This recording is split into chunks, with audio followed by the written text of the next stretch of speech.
Welcome to the 2025 Kia EV9 all-electric vehicle, hence the EV. And in this video, we're going to go through the perks, quirks, and irks. We'll touch on some pricing, a little bit on competition because it's not really all that much. But let's get started with some baseline numbers and information. So there are three trims. There is the light, there is the wind, there is the land. I'm in the land, which has the all-wheel drive, whereas the other two have rear-wheel drive. And this has the plus package, which gets you a little bit of extra goodies. There is a higher up premium package, which gets you all sorts of things, but let's focus on what we have here. In the all-wheel drive version, you get a 98.8 kilowatt per hour battery. Power comes in at 379 horsepower and 516 pound-feet of torque, and range is up to 451. For comparison, the light, which is the base version, has 370 kilometers of range, up to 370 kilometers of range, and the mid-trim wind has up to 489 kilometers of range. The two bottom ones have rear-wheel drive and run off a 76.1 kilowatt per hour battery. So Kia's made it versatile depending on what your lifestyle needs are. And on the charging side, we can go up to 350 kilowatts, which Kia says can run you from 10 to 80% in 24 minutes. Starting with the perks, and there are a lot of them, are the third row seats, and they're actually comfortable for an adult. Most three-row vehicles, you don't really want to put somebody in that third row for any longer than you have to. But here, I would happily take a seat back there for, 2, 3, 4 hours. I prefer to be in this seat, but it's an actual function first third row, which is refreshing and surprising here. Next up is the opposite end, which is the front end, and there's a nice open cockpit area. We can thank the gear selector for being a stock off the steering wheel for that, but it's nice and open and uncluttered. A lot of the controls are either pushed back here. There's some capacitive touch buttons on the dash panels, and lots of storage options, both in the center console and below. And underneath the center console is a long and deep cargo space for your second row passengers. So well done there, Kia. There's a little frunk. Not all EVs have them, and pretty cool that we have one here. Standard safety comes next, and Kia says there are over 20 active safety systems that come standard. Highlights include forward collision assist, high beam assist, highway drive assist 2, blind spot monitoring, lane keep assist, rear cross traffic alert, lane follow assist, adaptive cruise control, and that pretty much rounds out the highlights of them.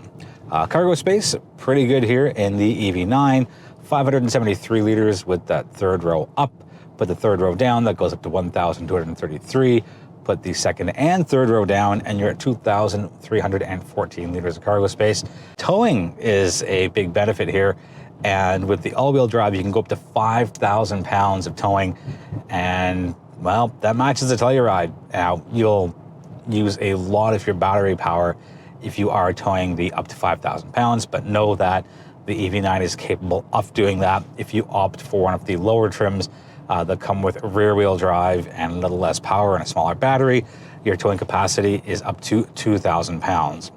Next up is the 800-volt architecture, and going up to 350 kilowatt hours for charging, so pretty good there. Next up is there are a lot of regen options for bringing power back, and that's not new to the EV9 specifically. It's very Hyundai Kia Genesis, so your paddle shifters. You go level 0, 1, 2, 3, and then you get your one pedal drive. So I'm happy they've kept that continuously throughout all of their electric vehicles. Your EV9 can receive over-the-air updates, so it's not like you've got to go back to the dealer for every single thing. You can option up your EV9 with either seating for 7 or seating for 6. 6 gets you those captain's chairs in the second row, so it's 2, 2, and 2.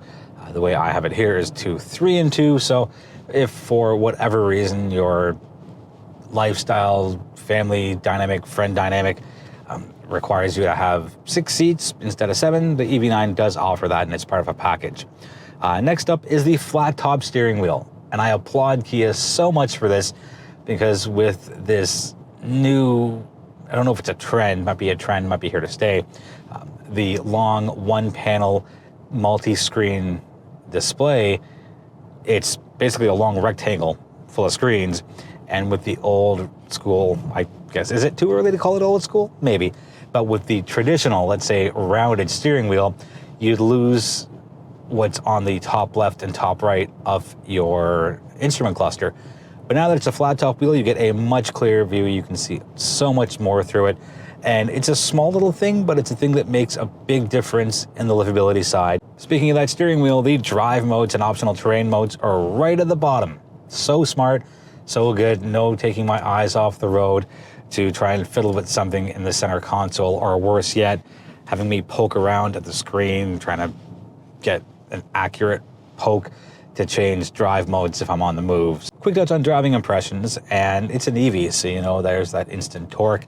But for something so big, so tall, so long, so wide, and nearly 6,000 pounds when decked up in the all-wheel drive trim, it drives surprisingly well, and it's relatively agile, again, considering what class of vehicle it is and all of the dimensions of it. I've had no issues driving it at all this week. I'm not gonna say it's nimble, but it's pretty easy to maneuver in urban conditions, whether it's one-lane roads, two-lane roads, places where vehicles are parked in the right lane. So I will give the EV9 pretty high marks on the drivability side of it. Good sight lines out front, out back, as well as through the side windows. And yeah, I would argue this is one of the better SUV electric vehicles, whether it's a 2-row or a 3-row, but there's a lot of them out there in the non-luxury segment. The EV9 scores quite high for me here as well. On to the Quirk side of things, and first up is that I think Kia and Mercedes may have had dinner one night, because the controls for your heated steering wheel and heated and ventilated seats are on the door panel just in front of the door release. If I'm gonna flip it to a perk, I'll say thank you for putting it here instead of making me dig through something on the infotainment side. Next up are the headrest covers. And I think this is the first time I've ever mentioned this in the over 10 years I've been doing this. There's a mesh cover, and what makes it weird is the frame isn't mesh, it's just the two little pieces beside the main piece of the headrest that are mesh. And you can poke your finger through it and I'll show you what it looks like. But it's just a little quirky thing, and I don't think I've ever seen that on any vehicle. Next up are the mechanical retractable cup holders, not new to Kia, not new to the automotive world at all. Clever use of space, just I've always found it to be a little quirky, and the benefit is if you're not using the cup holders, you can retract them, and you got a lot more space to put some stuff and things. A lot of people think this is an Irk. I think it's a little quirky, and it's the start-stop button, which is at the end of the gear selector stalk, closest to the steering wheel. It's not on the dash panel at all. It's not in the center console, so I like it because it frees up a lot of space, and you will never, never, never touch it by accident. To go along with that point is the gear selector itself. Didn't like it when it first showed up, but I'm used to it now. I like it, and if it means giving me more of that open concept feeling, more spacious feeling up front, I will absolutely take it. The graphic is the last of the trifecta with this little stalk here. It's got a little image of twisting it forward or backward to select your gears, and you push the button at the end of the stalk to get yourself into park. But I think that after driving a vehicle, I don't know, let's say 5 times, maybe 6, I think you'll know to twist the dial to change your gears. 2 more things on the Quirk pile. First one is to get those little cubes embedded into the front end of the vehicle. You have to go top trim, and then you gotta pay $5,000 for the Plus package, and Kia calls it their small cube LEDs. And lastly, after having dinner with Mercedes, I think maybe Kia had a nightcap with Nissan, because just like the Aria, just like the new Murano, there are capacitive touch buttons on the dash panel here, and they make a little clicking sound so you know that you've activated it. So kind of a quirky move to have those included at all here in the EV9.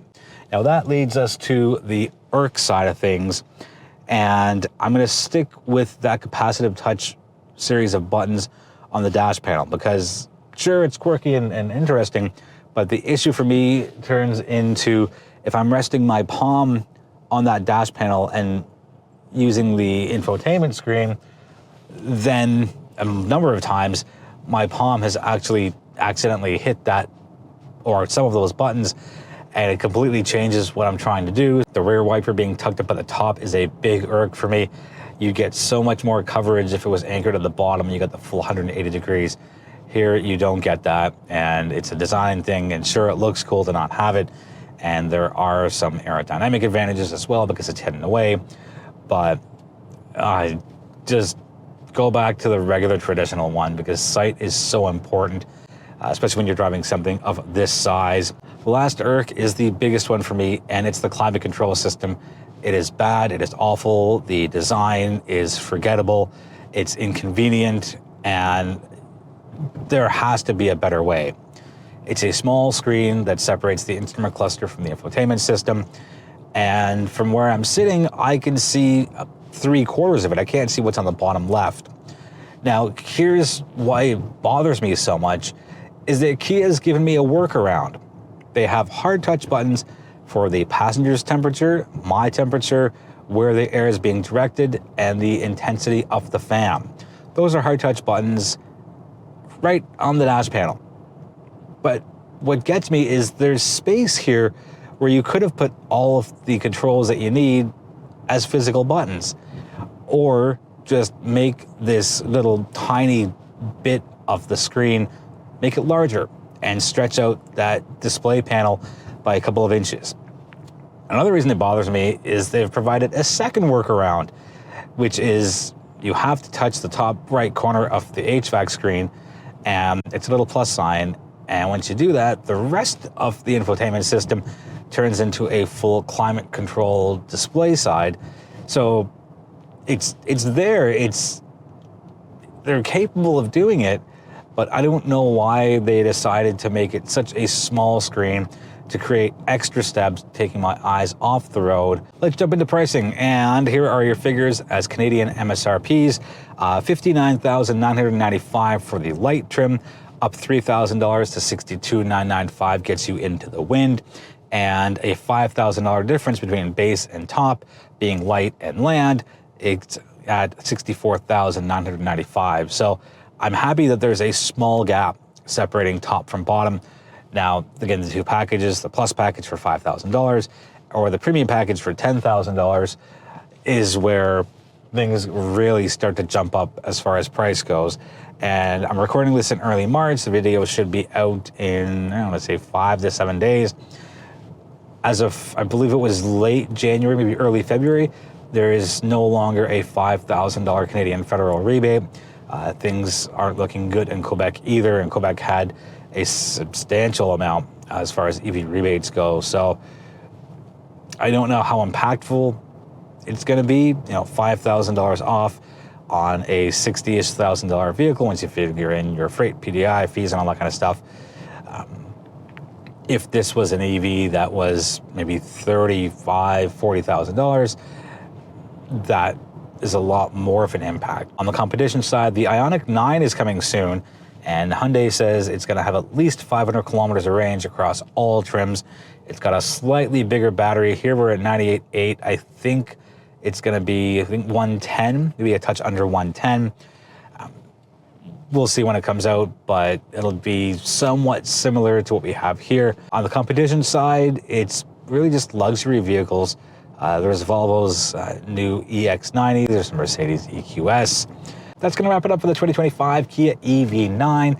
Let me know if you have any questions on what you've seen. I'm happy to get you answers as soon as possible, and I'm always happy to engage in respectful conversation online.